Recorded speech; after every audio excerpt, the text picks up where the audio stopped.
Views and opinions expressed in this podcast, Spiritual Danger Close, are solely those of the guests, hosts, and contributors. They do not necessarily reflect the views or opinions of any institution, organization, or affiliation, past, present, or future, associated with the host. Content provided in these episodes is for informational and entertainment purposes only. It is not intended to serve as professional advice or guidance. Listeners are encouraged to seek appropriate professional advice and consult relevant sources before making decisions based off of information discussed in this podcast. The host reserves the right to grow, learn, and develop, such as ideas and beliefs and opinions shared in the past episodes may not necessarily be held in the future. The content of this episode is subject to change and evolution in accordance with the host's personal journey and understanding. Listeners are encouraged to engage critically with the content presented and to form their own opinions based on careful considerations and research. Thank you for tuning in to Spiritual Danger Close. Here is the latest episode.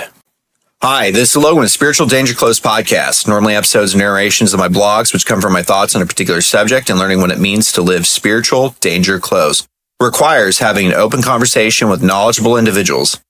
Today's episode reflects that idea and hopefully helps you with your spiritual discipline. Today's speaker was requested by me or those who follow the blog or podcast. If there is a conversation you would like to hear or wanted to comment on today's episode, please do so. If you're interested in coming on the podcast or wanted to comment on the episode, speak to me personally, you can message info@spiritualdangerclose.blog. Again, info@spiritualdangerclose.blog. Thank you and hope you enjoyed today's episode. I'm going to get this recording. And welcome, Barry. Thank you for coming on. Nice to be here. Thank you very much for having me. It is really exciting. And I didn't know that Diamonds to Dust, you're almost one of those MySpace deathcore bands. You're really close. You've been around for a minute. Yeah, what you call it? Or at least I've been in the scene for a very, very long time. And what you call it?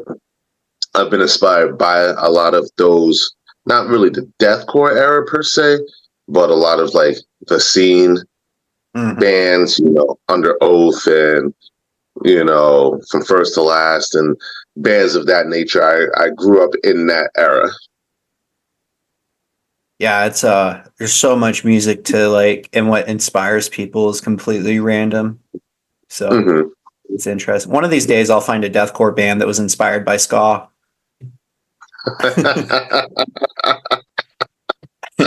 That would be interesting.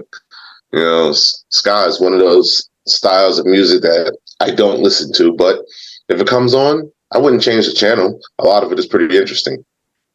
I joke and say that, but do you know about Hard Look? Christopher Johnson? Yes. He has his other band, Ripped Up, and it's kind of like a reggae punk rock, and it's kind of got a ska feel to it.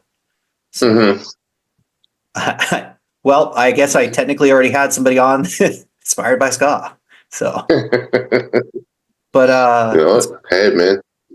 So I got 13 fun questions to ask. We may or may not get through them all, so we'll see how it goes. We were hoping for more of the band to join, but some stuff came up, and that's okay. I hope they're doing well.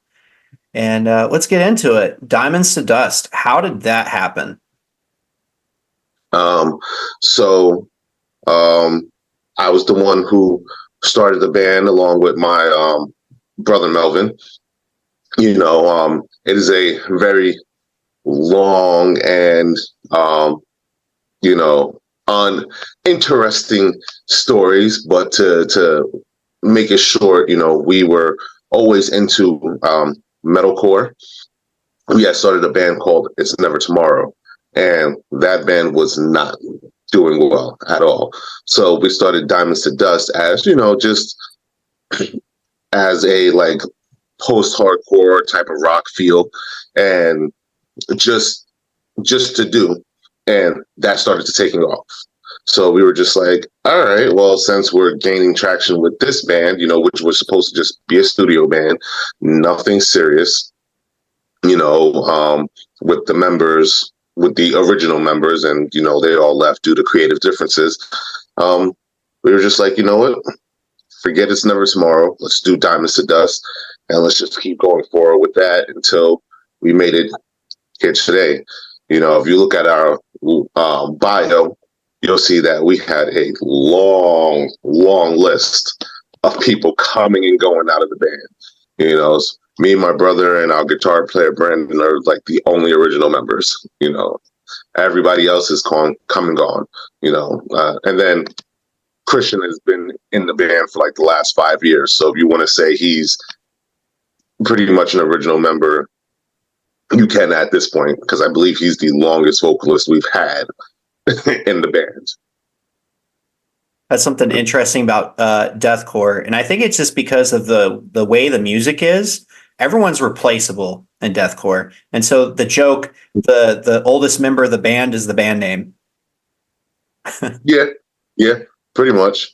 You know, and then you always get the people who's like, well, they should have just changed the name. You know, it's not the same band anymore. I'm like, please. I'm like, me and Melvin are the creators of it. So as long as we're in the band, that's all that matters. You know, granted, we don't want Brandon and Christian going anywhere, but if they had decided to leave, you know, as long as we're still there, since we're the ones who write most of, or I'm the one who writes most of the music until as of recently, that's all that really mattered. That's interesting. For the band members that were cycling out, it's always like people are trying to find a bassist. But now everyone plays bass, and so it's like, hey, anybody play drums? I have heard. Which is funny because. Go ahead. Mm-hmm. Oh no, I was going to say I had to go on bass because we couldn't find a bass player. I mean, if it's good enough for Keanu Reeves, I mean. I mean, you know, if John Wick will do it, then yeah. And I don't mind it as long as it keeps the band progressing. I'm fine with being on bass. Yeah. I do intend picking up instruments myself after I move back to the U.S. And I think I'm going to just do bass, just because the chord and patterns you play are far simpler, and I don't think I'm as talented musically to pick up a guitar and try to solo riffs. I'll just use a computer program and MIDI program it or outsource it. I'm currently working with a couple people right now on that, and I don't know if the bass was good or whatever. It's just kind of crazy how it is. Listen, I'm not gonna lie, but hey, depending on what type of metal or deathcore that you're doing, you know, bass can be just as intricate as the guitar. Some of the songs that we're writing now, I'm just like, man, I'm like, I gave up guitar to be on bass to play simpler riffs, and still shredding on the bass. I'm like, this is, but I guess as long as the people enjoy it, I'm like, all right, I guess I can practice for a few hours a day. It's not going to kill me, even though it probably will. Yeah, it's definitely needed. Everyone looks at the guitarist or vocalist in rock and metal, but the bassist is the one keeping everybody in tune. To include the drummer, sometimes you notice the drummer like, oh, okay. It's interesting. So you talked about coming together, going metalcore to deathcore, post-hardcore, and transitioning to it. When did the band kind of become a Christian metal band? So we've always had Christian elements from the initial start of the band. We just never called ourselves a Christian band due to not every member being a Christian. So me and Melvin were Christians. We were raised as Christians. And the other members either were maybe, I guess, Christian adjacent, where they're just like, oh, yeah, I believe in God, but they're really not into it, or they just, you know, were atheists or whatever the other beliefs were. So the revolving members, we didn't do it. Once we hit our third album, we had a female singer by the name of Virginia and her husband, Ty. Once they joined the band, we were all Christians, had the same faith. And that's when we announced, now we are truly a Christian band, because, you know, we were able to finally show our beliefs. Every member had the same belief. We were all on the same page about that. So I'd have to say we went from like a Christian adjacent band to a Christian band in around, I want to say 2017. I think that sounds right. We released our first album in 2014. So it took a few years to get there. When that happened, did you notice any kind of difference in the way you approached music or the way people approached your music?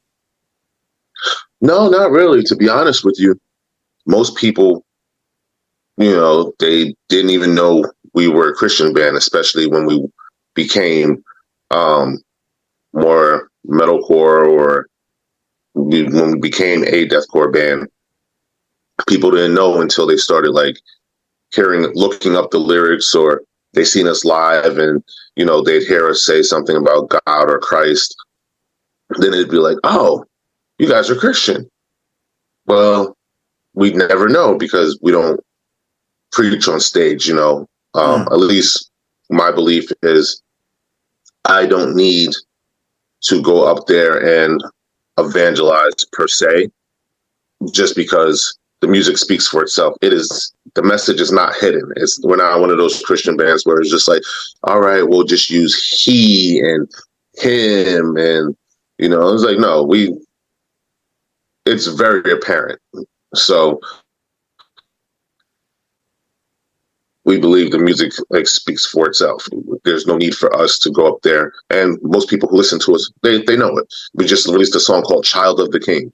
I mean, you you can't really get, more into it than that. I could see some Satanist spins on it, but yeah. Yeah, they could try, but yeah, we'd rebuke that immediately. yeah, it's if you come away listening to that song, you should probably go see somebody because you need help. So you actually brought it up. I didn't have to. So that's your latest single, and yep. You have. I hate to do this, but it's almost blackened deathcore. And for those who don't know, that's kind of like a super subgenre, because deathcore is like a subgenre of a subgenre of a subgenre. So it's almost like a Russian doll of music at this point. And so blackened deathcore is combining like more orchestral black metal with the deathcore aspect. And I was actually listening to it just before we to kind of pump myself up for this conversation. And wow, that is a beautiful song. Thank you. The arrangement, was it Sean? Oh, what did I see here? Sean Landman, was he the composer for the mixing? No, he was one of. So we had a contest, and we had allowed whoever won the contest to feature vocals on our song. So he had won a contest, and he featured vocals. We had got the guitar player from the band Burning the Masses to feature a guitar solo. Brandon was the one who wrote the song, and then I went and arranged it into what it was. Me and our producer, Randy Pascarella, we go in and we'll sit down. We'll be like, all right, what kind of synth do we want? What kind of strings? What kind of piano? Is there any breakdowns that we want to add and stuff like that? Because Brandon, he is his style of playing when he writes metal is very death metal. So we're just like, all right, well then, to make it sound more like Diamonds to Dust, let's add the orchestra element, and stuff like that. For the most part, we don't even go for a particular sound. We just write, and we're just like, all right, sounds good, and then we'll just be like, all right, that sounds like Diamonds to Dust. Sounds like Diamonds to Dust. Let's put it out there. I love that approach, because I see right now in the main deathcore scene, there's two bands who have basically been changing the way they sound, Enterprise to Earth and Currents, and people are like, oh, they're not deathcore, they're not blah blah blah. So a lot of the snobs really don't like that, but I mean, Enterprise Earth was basically doing, there's a subgenre of specific lyrics basically about alien abduction and apocalypse. And so they went away from that. And then they've kind of transitioned to like this Hellion group. And now that they had some different albums, and now they're kind of the Death's anthology has come kind of different sort of new genre of metal. Same thing with Current. So I like the approach, because then you don't have to be like, oh, we got to make sure we play industrial all the time. I think it just opens up for the styles. Because then you don't have your people like in the comments like, why would you do this? Oh, to be honest, even with that, we still do. I'd have to say that's one reason, even though we are a deathcore band, I guess you could say, you know, we will tell people, they're like, oh, you know, what kind of deathcore band are you? I'm like, well, we like to say that we're just a metal band. At least we're trying to start saying that now, just because, you know, it won't pigeonhole us. You know, because if you listen from our first album till now, you know, you'll notice we went from post-hardcore, metalcore, deathcore, and then the releases that's going to come out now is going to be kind of a mix of, you know, that deathcore, metalcore feel. And, you know, even, you know, we had one fan who critiqued us and we appreciated it. He was just like, you know, you guys had some thrash elements in the latest song, and then you guys had some, you know, some phonic elements. You had this, you had that, you know. I'm like, yeah, because we don't want to just be, even though it could be all encompassing under that one label, we want to be able to experiment, try new things. I know a lot of people are upset with Enterprise Earth because they added clean vocals. I'm like, clean vocals are cool. You know, I haven't listened to them really. I'm not really a fan, but one of their newest songs, I'm just like, yo, this is sick. I'm like, I like the way the clean vocals are. But some people are like, no, it's not them. How dare you add those vocals? You know, this is not how it's supposed to be. Like, oh, you know, you can listen to the old stuff and it's still there. Yeah, I'm pretty terrible at clean vocals myself. So my first song released from Pain is a country 2 deathcore song. And so the clean to do that. And so I'm having to like redo some of the stuff in my latest one that I'm working right now. I kind of set the cleans back as like almost like a backing chorus, kind of like old 50s style music where you just had like the quartet in the background. And I feel like that thematically it's a little bit different. So yeah. But yeah, the second you put a clean line in it, deathcore snobs lose their minds. Yeah, it can get pretty bad, but you know, I take it all with a grain of salt. You know, we get hit on all sides. We get hit with, you know, oh, how can you be a Christian band with vocals like that? Then we get it, oh, you know, the clean singing is uninteresting. Oh, you know, here we go, another deathcore band that's doing vocal Olympics. Oh, you know, they're nothing special. This, that, and the third. You know, I'm just like, listen, man, that's your opinion. We appreciate your opinion. You know, thank you for listening. Try one of our other songs. You may like it, you may not. Let's move on. You know, just be respectful. That's all we ask. You know, we're not here to, again, the music is to glorify God, speak on our experiences, and you know, and to have fun with, you know, some of the other underlying messages. You know, like Christian, he likes to write about apocalyptic themes. I'm like, cool, you know, nothing wrong with that.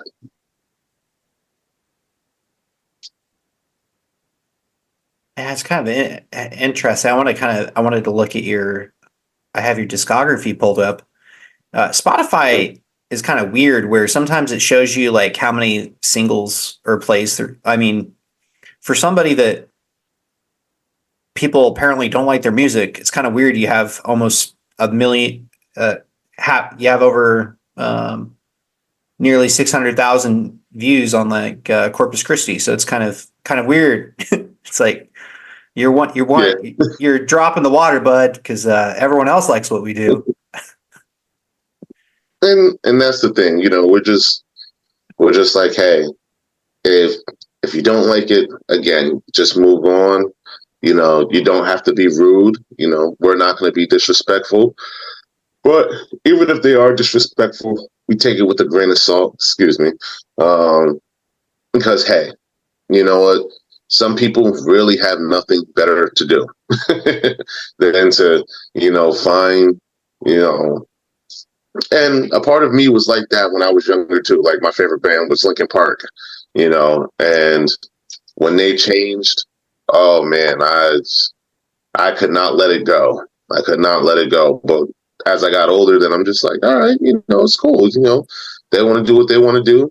Their first two albums are always there. And if I ever want to listen to them, listen to the first two albums. I don't have to listen to their new stuff.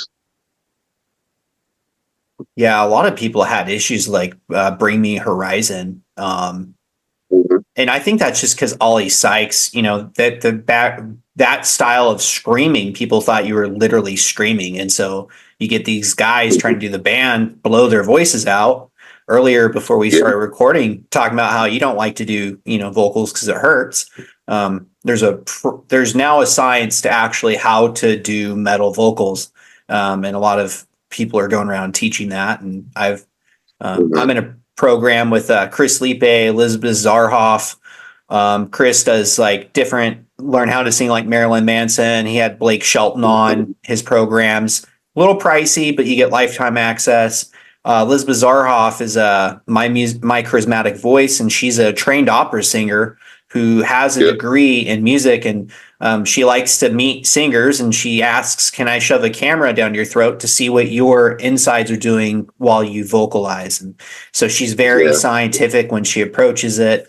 And they had Will Ramos of Lorna Shore on, and it's just been a very, very interesting. It's cool because he's always kind of done that. And so for him to see like, oh, okay, I see what's going on with that. So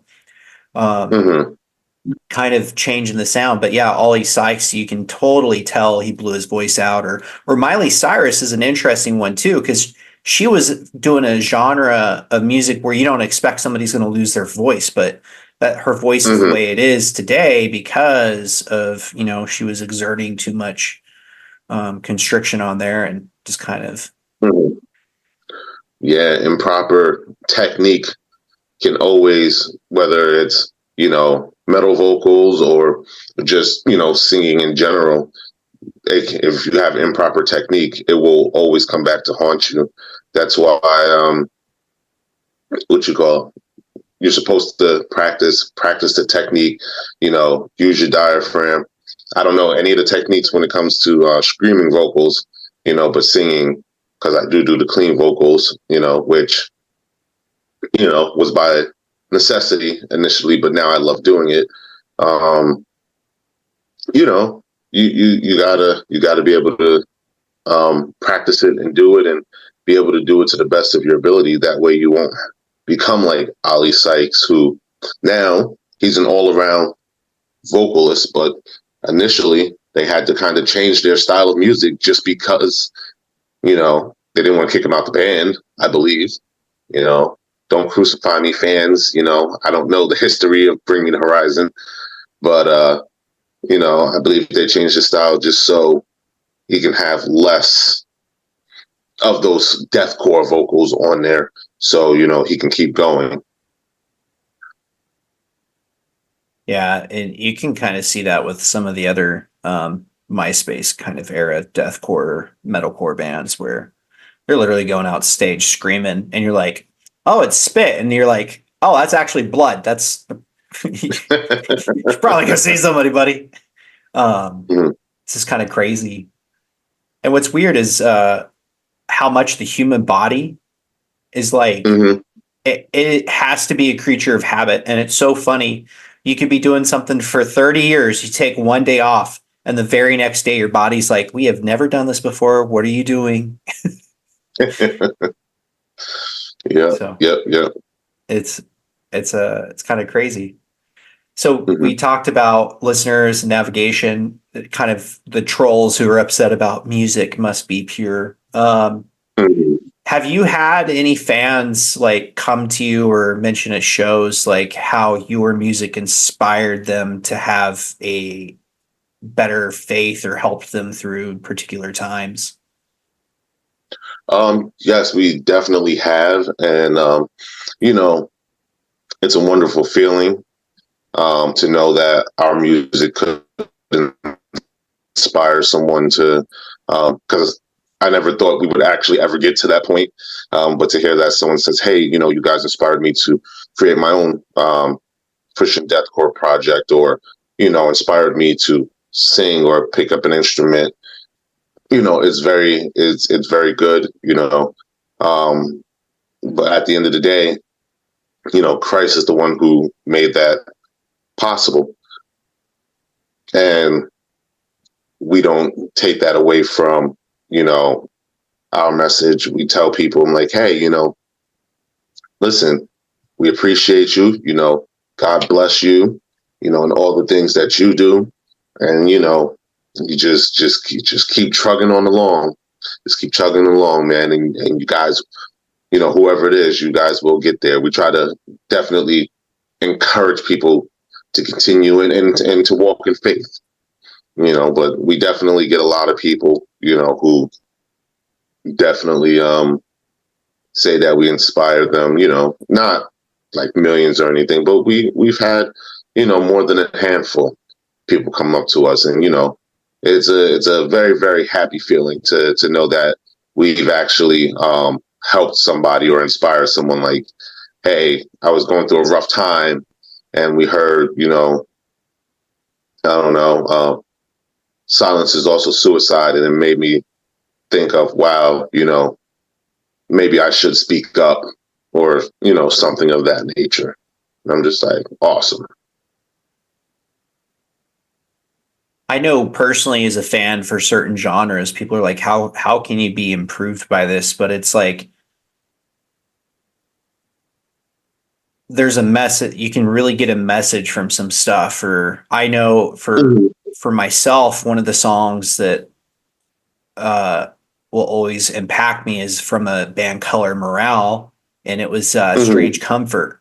And I was at a really weird place in my life, and it meant something to me. And so, like, music can be transcendent in that aspect. And so I think there's something special when you combine a faith-based, Christ-centered message with that, because you can truly impact somebody that's going through that, and to help. Agreed. Most definitely. And I think another thing is, with how much Babylonian music there is out there, so basically just worldly secular music, it's just kind of, we have enough of that. And honestly, I think those who are doing traditional Christian music are okay, but it's not palatable to the average person, like K-Love is kind of cliche. It's like a Hallmark movie channel music. It's just, some people like that, some people like that, but for the vast majority of people, it's who are you going to listen to? This random artist on K-Love or the newest Kanye West? So I think it's really on Christians to make godly music that is palatable, that people can listen to. Like, I've had your stuff come on in the gym, and was it one of the songs on not Corpus Christi, Manipulation by Design. I like that in the gym. That's a good gym song. So if anyone's needing a new gym song, go ahead and slap that on your playlist. It's a banger. That song just recently for us blew up, so we're just like, hey, hot take for Manipulation by Design. The band wanted that to be our first release as we were writing our last album, and everybody was like, yo, we got to drop this song. And I'm like, nah, because I wasn't a fan of it. And I was just like, oh, well, they were right. Oops. Yeah. Sorry. Same thing with Corpus Christi.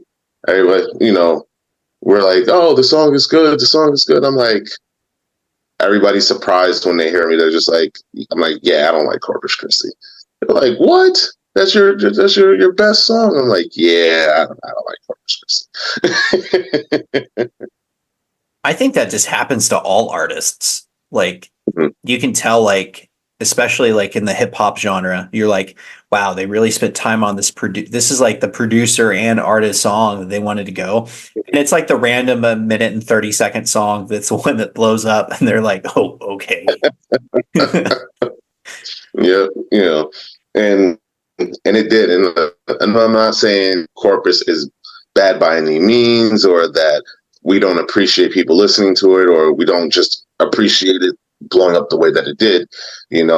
The song that I wanted to blow up was called Adventure Time. I'm like, I really love that song, you know, but Corpus was the one that did it. And I was just like, and I like the song in the sense for what it is. But overall, when it comes to like the overall catalog of our music, everybody's like, yeah, that's probably one of your favorite songs. I'm like, nah. I'm like, Corpus is kind of at the bottom for me. And I kid you not, I wrote the song in 10 minutes. uh, It's like, I wrote it in 10 minutes. I'm like, it's one of those. So I don't know about Christian, how long it took him to write the vocals, the lyrics for the song, but the instruments, yeah, I wrote that in 10 minutes. I was just like, oh yeah, this sounds cool. Yeah, let's do this. Oh, this chorus is sick. We're in the studio, we're writing it, and then I'm just like, Brandon put the leads over. I'm just like, yo, that's awesome. And then it blows up. I'm just like, wow. Song that took us 10, 15 minutes to write, was the one that did it. hey, music fans are picky. Anytime I think about music writing, I was really into Coheed and Cambria in high school. And the song Welcome Home was written by Claudio sitting in his kitchen eating a bowl, like a giant silver bowl of cereal. And he was just sitting on the ground, just playing with his guitar, eating cereal. So anytime I think of that, see that song, I think of cereal. It's just interesting how it's just interesting how stuff happens or whatever. Yeah. Yeah. So from a secularist point of view, there's this idea that there's no true thing as like divine intervention or an aspect that there's a creator who would be interested in us, and it's a whole topic and debate. So when something happens, it's chalked up to coincidence, which statistically coincidence is just poorly explained mathematically. And years ago, I had a wonderful woman talk about how she used to write in a daily journal, and she called it the hand of the Lord. So anytime something just she couldn't explain happened, she wrote it in there. And what she noticed was how frequently the Lord was working in her life to assist others. And she noticed she even would have more profound experiences, just like randomly stopping by somebody and they just had the worst day in their life, but just because she thought about going to see them and having that. And so obviously you're doing this music, you're just kind of going through and you've talked about it. Has there been something where you could go, that was not us? Not gonna lie, I can't think of a particular incident, but or actually I could say definitely the way Corpus Christi took off, that I believe was definitely God, especially the section that blew up. It was um the Latin verse, which was all about Christ. So the fact that the song that blew up that was about revelations, that and the section of the song that was particularly about Christ was the part that blew up. I'm like, well, that had to be God. There's no way to me to explain that. And, and I know a lot of other people will probably say, oh, it was right time. Deathcore was on the rise. It was just good songwriting. I'm like, no, good songwriting has always been around. We've had tons of other good songs. You say it's good timing, but God says he's always on time. He does things in his time. He's always on time. So if you want to say timing, then yes, then God did it in his time. And that's the reason why the song did what it did for us, and no reason outside of that. So I would say that, and just the way our, music is coming out, some of the people that we meet, I would say, is definitely just God intervening, in that aspect. Sorry, I can't get like many particular instances, but I do believe that he is, that he is guiding us.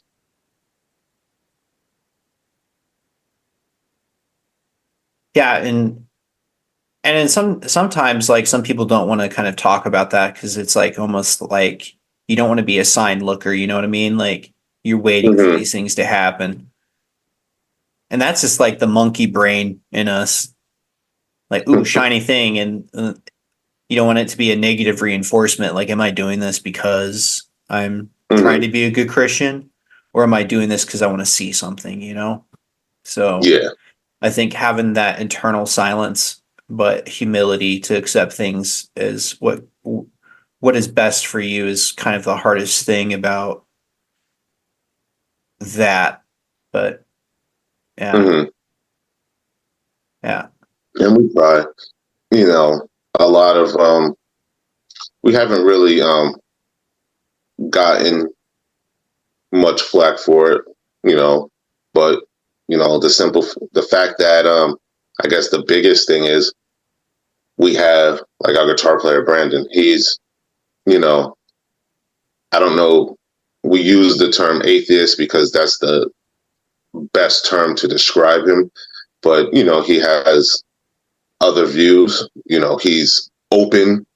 He's open to the fact of there being God, but he's kind of like, I need you to prove it and everything. He would have to be to explain it. I'm just giving you like a very, very short cliff note section of his ideology. And, at the same time, again, he's been in the band. He left the band, then he came back, and, he hasn't had a problem with it, and he supports us and everything we do. And, when people find out, you would think there'd be some backlash. They're like, how could you let an atheist, play guitar in the band? But no, we've never got that. And to me, that's the hand of God as well, because he's using him to help, using his talents that God has given him to help spread the Lord's message. So I look at it like, hey, this is awesome. And it's like, none of us are renouncing our faith or anything like that just because he's an atheist. And maybe one day the Lord will bring him over. Maybe that's the reason why he's in the band. Or maybe he's just, again, like the Lord is just using his talents to help us to spread, the message. So, we never know. And obviously we don't know if anybody's done that, but for anyone who wants to say that, I would remind them who is one of the very not first apostles Christ called, but after he started basically building his apostleship, or apostasy rather, who did he go to? The tax collector. And for people who don't know, the way Romans did tax collecting was they didn't care how they got it. All they wanted was their taxes. And so often tax collectors would tax the people, collect the taxes, and how they would get their livelihood was taking a portion of that tax. Mhm. And so when Christ walked up to him, it would be comparable to like having going up to the IRS and having them join. You're like, whoa, you're the person who's taken my money and like I'm struggling Mhm. here and I can't pay rent or life's really hard. And you ask this person to come. So yeah, just because somebody like that or is in their state and he's not here to defend it. And I want to get into it, but there's a lot of Mhm. people who self-describe as atheists, but when you really talk about it, they're just kind of the agnostic in the aspect of they're open to a deity or something else beyond. Um, Yeah. and that's their spiritual journey. You know, we all go different ways. hmm And that's why I said, like as you said, he's not here to defend himself, and I don't want to put words in his mouth. So that's why I say, atheist is the word we use to describe him, but that doesn't actually really describe his ideology. He Yeah, would have to, explain how he goes about it and everything of that nature. So, but I always use that to bring up a point. God can use anyone. God can use, anyone to help, change a situation. You know, we needed we needed a very skilled guitar player, and you know, and here he came. So yeah. I think the way the world's going, um, we have to be open to those who want to be a good person.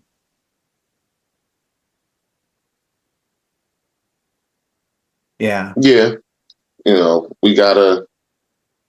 The Bible calls us to love one another, because if we exactly. don't love one another, how could we love him which we have not seen? I forget the verse in the Hmm. scripture, but we have to love one another. That doesn't mean love unjust things that people do, you know, but we are to love one another, to forgive one another, and to judge righteously. People think Christians aren't supposed to judge. I'm like, we are. We're supposed to judge righteously, but we must, take the plank out of our own eye first, make sure, we're doing what we're supposed to do first, and then, hey, shouldn't be doing that, kind of like, the right message, wrong person. If you're the wrong person saying the right message, people aren't going to listen to you, because it's like, hey, aren't you the guy who's currently robbing everyone?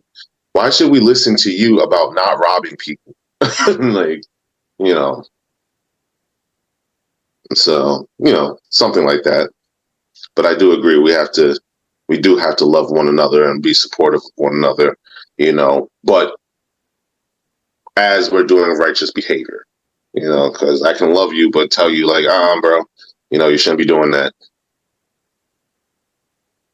Yeah, I pulled it up. The parable of the unmerciful servant in Matthew 18:21 through 22. Then Peter came up to Jesus and asked, Lord, how many times shall I forgive my brother or my sister who sins against me? Up to 7 times? And Jesus answered, I tell you not 7 times, but 7 times 7, 77 times. Mm-hmm. Uh, and Judaism and some other cultures, 7 is a very holy number. Um, Yes. and so it's not specifically 77 times is how many times you forgive, but like he's driving home the point of 777. Like Yeah. basically you will forgive as God forgives you. Um, Exactly. which is Yeah. hard to do because sometimes people wrong us and it's very hard to forgive them. And I think that's actually the test sometimes is not dealing with being wronged, but forgiving the individual. Yeah. And a lot of times, a lot of people forget that forgiveness is for you. So you forgave this person that did this thing to you. Now the matter is done. You and that person are now freed from that situation. And you can now continue to deal with that person, or you can continue to not deal with that person as well. Just because you forgive someone doesn't say you have to reconcile with them. If you are able to, then definitely. But if you cannot reconcile, you still forgive them, you still love them, but just go on your merry way. I don't want to get into the details, but I had cast away from my personal circle some individuals, and they say the hardest person to deal with is yourself, and it took a lot of self-respection and kind of like the spirit of the Lord working on me to loosen the hardness of my heart to realize it's you being the dummy. And so I had to first forgive myself, and then I basically started to make amends. And what I hadn't known was that they thought I was not talking to them because of a person. And that was never the case, but I didn't know, right? I didn't know that aspect. So sometimes when we don't forgive, we can even be the cause of more pain. You know what I mean? So it's a hard lesson to learn, and I think there's people they're going to be struggling with that their whole life. But that's the cards we're dealt. We got to learn how to deal with it. So, music production. So you kind of talked about that. I love doing it. I do it as a hobby. I'm not as talented as you guys. I think it's fun. I love learning stuff that's not like music is like a pool that goes into an ocean. And there's just so many aspects to explore. And what I think about deathcore is it's so fun because the music theory in deathcore is there is no music theory. And so it's just kind of its own thing where you can play traditional and do chords like pentatonic, and you do this chord progression and this minor, or you just do your own thing and it still sounds good. It's different, and you could sing in pitch or non-pitch or in tone or not, or in key and not in key. And at the end of the day, if it sounds good, it sounds good. People don't really care.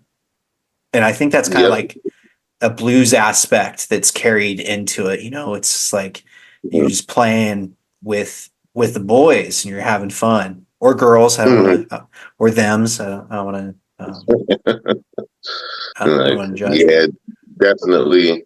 That is one take we do use. We're just like, it sounds good, so we're leaving it.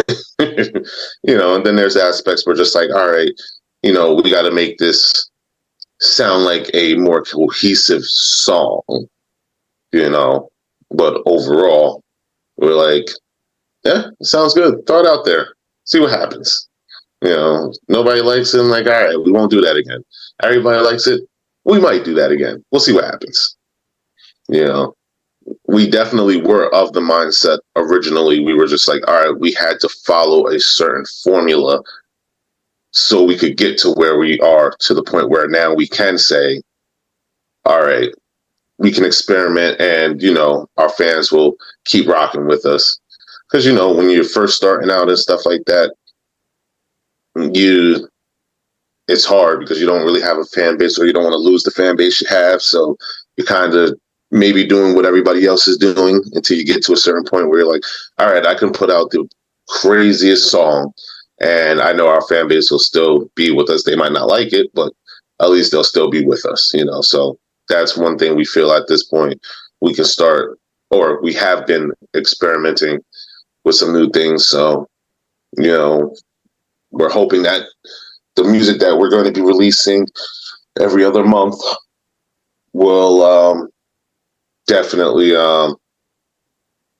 be liked, with some of the different elements that we're adding. Like I said, we had a thrash element in the Child of the King song. We got like kind of a jazzy one coming, and then a 2006 MySpace era song that we're trying to we're going to probably put out there, we'll see what happens with that. And, people like it. If it sounds good to them, I'm like, hey, maybe we'll do more of it. If not, I'm like, we still might do more of it. We might not. So we'll see what happens. I love it. And obviously you guys are probably going into a studio unless you're doing home studio. So definitely going. Randy Pascarella, we've been working with him for 10 years now. Wow. And, he's the one who makes us sound good. We go in there like, all right, we have this. Can you work with this? He's just like, yeah, I got you. And we'll sit down and we'll track and we'll record. And, he's a very, very, very patient man. Because, the stuff that we ask of him sometimes is not necessarily difficult, but, we're kind of perfectionists, which I think most artists are, so we'll sit down and be like, hey, my brother will say, that hi-hat, can you bring it down a little bit? He's like, or, that bass drop, it needs to start with a higher pitch and then end lower and stuff. There's some things that he has, like we have bass drops that are designated for us. Like he's got it to a particular sound that we wanted, and he's just like, all right, this is the Diamonds to Dust bass drop. Boom. And he just plugs it in because he's like, that's the sound that they want, or, just different things. Oh, this is the kick that they like. So I know to put this on every song unless they ask for something different, or sometimes he'll try a different mix and we'll just be like, yeah, that was awesome. He'll be like, all right, now I know that they also like this. I can add this into their mixes nowadays, so he is definitely the man. I definitely recommend people go to him. Randy Pascarella. Yeah. That is awesome. I'm doing a lot of mixing courses. One of them is Nail the Mix, and I like Lorna Shore. I'm not trying to copy them, but I want to know how to do it. So like I'm doing the music aspect, doing the vocal lessons, and then Nail the Mix, you get session files from mainstream bands. And so the session file, for those who don't know, will basically have each instrument individually recorded. And so you have to go in and make it sound radio ready. And when I got it, I messaged the group. I was like, hey, is this kind of standard? I see 70 files here. So my poor little FL Studio is like, it's just insane. There was 15 guitar leads. Like, for the layering, and it's just like there's just so many different ways that you can approach music and doing that and having all the samples. Or I did one misanthropic sorry, I can't say their name right now. It's a death metal band, but I got one of their session files, and while I was going through the lessons, they're like, we decided for some reason, because we couldn't plug the kick up to the drum set, that we just didn't record it that day. So we're using samples. Like, okay. So now I have to go in and individually put a dun, dun, and hope it sounds good and does well. So it's just, that's awesome that Randy has the secret sauce for Diamonds to Dust. I love it. Yeah. And, I'm pretty sure he does that for, all his clientele and stuff like that. Once you're working with people for a number of years, you kind of just like, no, they're not going to like that. I'm not going to do it. Oh, they might be open to this. I'll do it, see what they say. If they don't like it, I got the backup ready.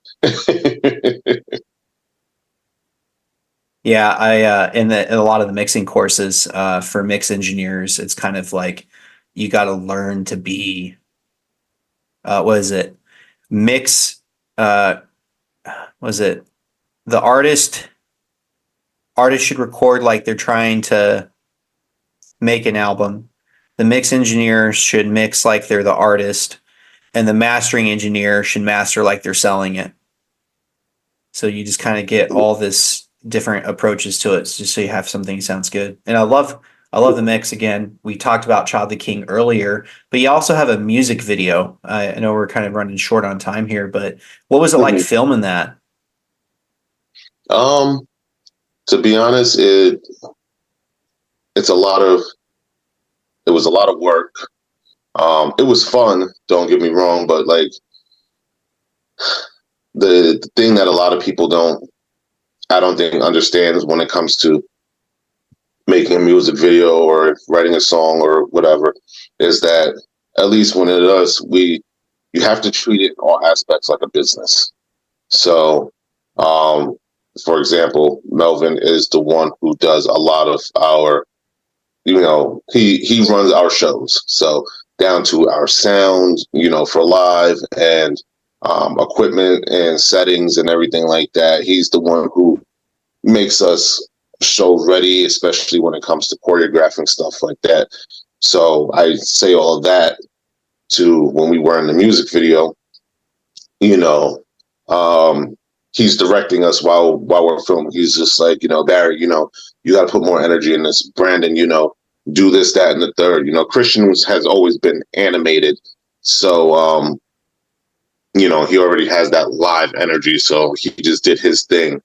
But he's always like, listen, when people watch this music video, we don't want to, we want to look like this is a live show. We want people to see this and be like, man, if we go see them, this is what we're getting. Because if you compare this to the Corpus Christi video, you see a complete difference in energy. You see a difference in, certain scenes where people have criticized us on, in Corpus Christi. They're like, why is the guys just standing there? Why are they just, look like they're uninterested? This, that, and the third. And even though it's just clips that are just going by quickly due to editing, people do notice that. So in this video, we made sure we're just like, no, everybody's moving, even if it's just a little bit, Brandon can't move as much because he's playing, very riffy things. So, he kind of has to focus. But me, I'm playing bass. There's no reason, not saying bass can't be technical, but for that song, there is no reason why I shouldn't be moving and going crazy, So, I tell everybody, approach everything, have fun. Yes, definitely have fun, but you got to approach it like a business, because at the end of the day, it is a music business. Your music is your product that you have to sell. If nobody's going to buy it, unless you're doing it as a hobby, you're not doing it to get anywhere, but most people are, so if you're going to do that, you got to release the best product possible. And so when we did the music video, it was fun, but it was a lot of work because we had to make sure everything was on point, even when it came down to the editing. There were certain scenes, hey, Randy, can you take that out? Because we don't, think, we're convicted about this scene that we did. Maybe it was a movement, maybe it was a certain look that we did that people will be like, we're just like, even if us as the band is looking at this and we're just like, oh man, that is convicting me as a Christian that we shouldn't be doing that. But other people are probably going to have the same, revelation. So, it's just, at the end of the day, it's just a lot of work. And editing and doing that, because I'm in Japan right now. I don't know if I said that, but I am doing a song about the persecution of Christians in Japan during the Edo period in the 1600s, and absolutely brutal. I feel called to do it, so I'm doing it. And so I'm storyboarding and doing it. And people think music is a hobby. If you want a cheap hobby, this is not it. This is not it. And then, like in your case, you guys are performing live shows. Okay, so now you need to have a really good soundboard. You need to have all the analog tools to do that. You got to run. You got the cables, and then you got to put all the stuff in there. Who was that? I just saw a post. Leviticus. Do you know Leviticus? They're another Christian band, and they got to Seattle, I think, and somebody threw a brick at their trailer. Oh, wow. And it just, like, you could see the shape of the brick just went bonk, and like hit the plywood on the inside of the trailer. And it's like, it's a very expensive thing. And a lot of people, especially, you know, you don't have a giant studio, you don't have a giant label that's, you know, writing you a giant loan to hope you do a ton of money. Right. So it's all different. So yeah, Yeah. for midlife crisis folks, if you're looking for a cheap hobby, music is not it. No, unless you're literally just, you know, recording in your room or basement and you're just doing it just to put it out there, just to put it out there.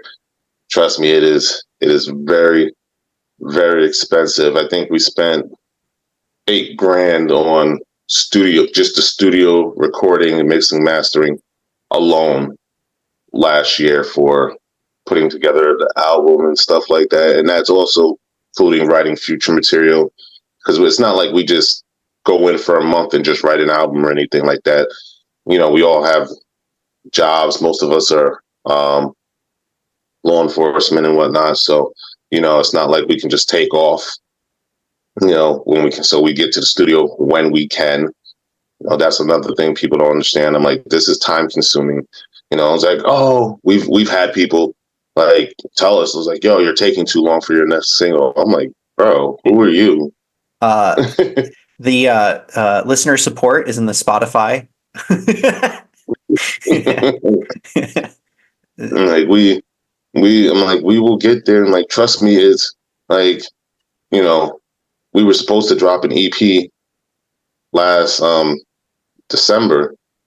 This past December, we said winter. We thought we had everything good to go. My son was born. There goes my finances right there. You know, yeah. You know, what you call it? A lot of us changed jobs. You know, the stuff that we were recording. You know, some of the songs we got back. We're like, okay, we have to shoot a music video for it. Child of the King, the music video was shot, you know, end of November. We weren't able to get everything ready, again, my son being born, until just recently. You know, it takes so much time, and people are just like, well, you said you were dropping an EP. And I'm like, that's my fault. We shouldn't have said we were dropping anything. We thought we were going to be ready. We actually thought we were ready.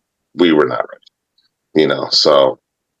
You know, going forward, we're probably not even going to announce things until we have everything in our hands, you know, and then we'll be like, hey, drop it an EP or an album or a new track, whatever, you know, that way it won't give people high expectations. As someone who works full time, is a graduate student part time, and has other things that they do, I have a 4-track EP that's been in the work for almost 2 years. So yeah, I'm not putting any timetables. It's going to come out when it comes out. But yeah, that's super awesome. Music video, everyone. And then it's just different aspect too. Cause then when you're doing the music, you kind of like, you know, it's a audio performance, but there is that visual aspect of presentation. And also you can add another layer of storytelling in what's going on. So I really love it. Yeah. The background. Sorry, my cat, she just found something. No, it's no problem. But that's awesome. You guys said you're law enforcement. That's really dope. Appreciate that. Career field that doesn't get good light lately. So for good and bad reasons. So it's definitely a harder thing to do these days. So that's hey, and if you guys get tired of Christian Deathcore, you could do like pro police stuff. You know, you got consumer. Oh yeah, consumer definitely. Changes, so. We'll probably be doing this. At least I will be doing this forever. You know, this is something I've always wanted to do. I love doing it. You know, and it is something that you know, the Lord has blessed me with enough talent that I can do this. So, you know, as long as He is willing to allow me to do this, I'm gonna keep going with it. And I don't think a police department would have anything against you taking someone to the jail to lock up if you listen to your music on the way. Just you got free marketing. So you never know. You never know. You never know. So, but yeah, that's super fun. I appreciate your time. Also, if Brandon if you tell him like, hey, do you want to record your piece? I could edit that in if he just wants to record something, but it's up to him. Or he can come on and do another episode. I'm cool with that. So this has been super I'll definitely fun. let him know. It probably wouldn't be anytime soon. Actually, you know what? Maybe it would be soon. I'll definitely let him know and see if he can come on, because he would definitely like to. Because he's done another podcast where he was the only one able to get on, and it was an interesting dynamic because being the quote unquote atheist of the band, it gave them a different, Aspect the podcast, a different perspective, on what it's like for him to be in a faith-based band and things of that nature. And it was a very cool interview too. So it just gave a different dynamic. So I think that would be cool. So I'll definitely let him know later today, or later tonight for you. Stop. Sorry, she cat having a pet cat is like deciding to have an apex predator that's just child size just in the house all the time. Good, man. Yeah.